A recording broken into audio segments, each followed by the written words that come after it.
Supreme court से ये बड़ी जानकारी। 18 राज्यों के मुख्य सचिव पहुंचे सुप्रीम कोर्ट। जजों की पेंशन मामले में पहुंचे सुप्रीम कोर्ट। पिछली सुनवाई में सीजेआई ने दिए थे आदेश, नोटिस जारी कर पेश होने के दिए थे आदेश।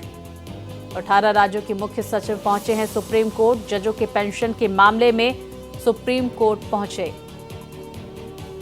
तो बड़ी खबर सुप्रीम कोर्ट से सामने निकल कर आ रही है, जहां पर 18 राज्यों के मुख्य सचिव सुप्रीम कोर्ट पहुंचे हुए हैं। जजों के पेंशन के मामले में सुप्रीम कोर्ट पहुंचे मुख्य सचिव।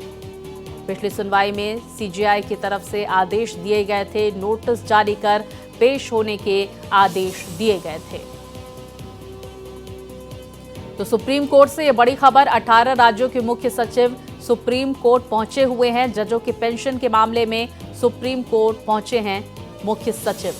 इससे पहले चीफ जस्टिस ऑफ इंडिया की तरफ से सुनवाई में शामिल होने के आदेश दिए गए थे। ये बड़ी जानकारी सुप्रीम कोर्ट से सामने निकल कर आ रही है। तो मुख्य सचिव पहुंचे हुए हैं सुप्रीम कोर्ट, 18 राज्यों के मुख्य सचिव। पूरा मामला जजों की पेंशन का, जिसमें मुख्य सचिव को पेश होने के आदेश सीजेआई की तरफ से दिए गए थे। तो सुप्रीम कोर्ट से ये बड़ी जानकारी सामने निकल कर आ रही है। और तमाम अपडेट्स के लिए मेरे सहयोगी गोपाल हमारे साथ जुड़ गए हैं। गोपाल, पूरा मामला क्या? देखिए स्वाति, जजों की पेंशन से संबंधित यह मामला है, क्योंकि सुप्रीम कोर्ट ने आदेश दिया था कि एसएनजेपीसी को लागू किया जाए, लेकिन कई ऐसे राज्य हैं जिन्होंने अभी तक सुप्रीम कोर्ट के आदेशों का पालन नहीं किया है, जिसके बाद पिछली सुनवाई में सुप्रीम कोर्ट ने कड़ा रुख अख्तियार करते हुए इस मामले में 18 राज्य और केंद्र शासित प्रदेशों के मुख्य सचिव को तलब किया था और कहा था कि अगली सुनवाई में सुप्रीम कोर्ट में पेश हो और यह बताए कि आखिर उनके आदेशों का पालन अभी तक क्यों नहीं किया गया है। सुप्रीम कोर्ट के आदेश के बाद पश्चिम बंगाल, बिहार, दिल्ली सहित सभी 18 राज्यों के मुख्य सचिव सुप्रीम कोर्ट में पेश हो गए हैं। कुछ ही देर बाद इस मामले में जब सुप्रीम कोर्ट सुनवाई करेगा तो फिर सभी मुख्य सचिवों की तरफ से दलीलें रखी जाएगी और बताया जाएगा कि आखिर उनके तरफ से क्यों इस आदेश का पालन करने में देरी हो रही है, और उसके बाद सुप्रीम कोर्ट आगे का आदेश देगा। क्योंकि सुप्रीम कोर्ट ने पिछली सुनवाई में ही चिंता व्यक्त की थी और कहा था कि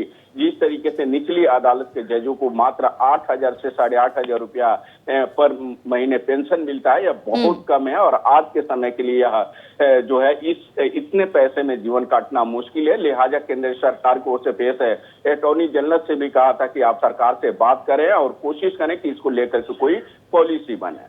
गोपाल, अपोजिशन की तरफ से वजह क्या बताई गई थी जजों को कम पेंशन देने की, और जब कोर्ट की तरफ से आदेश दिया गया था तो लागू क्यों नहीं हुआ? क्या पिछली सुनवाई में कोई बातें सामने निकल कर आई थी, कोई टिप्पणी? जी बिल्कुल स्वाति, जब पिछली सुनवाई हुई थी तो उस समय राज्यों के तरफ से जो है वकील पेश हुए थे, उन्होंने जो दलीलें रखी थी उन दलीलों से सुप्रीम कोर्ट संतुष्ट नहीं हुआ था। तब जाकर के सुप्रीम कोर्ट ने इन 18 राज्यों के मुख्य सचिवों को तलब किया था और कहा था कि वो खुद पेश होकर बताएंगे कि आखिर क्या दिक्कतें आ रही हैं, क्यों नहीं उनके आदेशों का पालन हो रहा है। तो आज सभी जो 18 मुख्य सचिव है राज्यों के, वो बताएंगे, उसके बाद ही कोर्ट कोई इस मामले में आगे का आदेश जारी करेगा। गोपाल, सुनवाई कितने बजे होगी इस पूरे मामले को लेकर? इसको लेकर कोई अपडेट आपके पास? देखिए स्वाति, 12 बजे के बाद ही इस मामले में सुनवाई होने की उम्मीद व्यक्त की जा रही है, क्योंकि सबसे पहले दूसरे मामले लिए गए हैं जज द्वारा, उसके बाद ही इस मामले में सुनवाई होगी। और जब तक वो जो पहले मैटर सुनवाई के लिए शुरू हुई है वो खत्म नहीं हो जाता है, तब तक जजों को लेकर के इस मामले में सुनवाई संभव नहीं है, क्योंकि 7 नंबर पर केस लगा हुआ है और अभी 1 नंबर केस चल रहा है। तो उम्मीद की जा रही है कि 12 बजे के बाद इस मामले में कभी भी सुनवाई संभव है। बहुत शुक्रिया आपका गोपाल, तमाम जानकारियां हम तक पहुंचाने के लिए।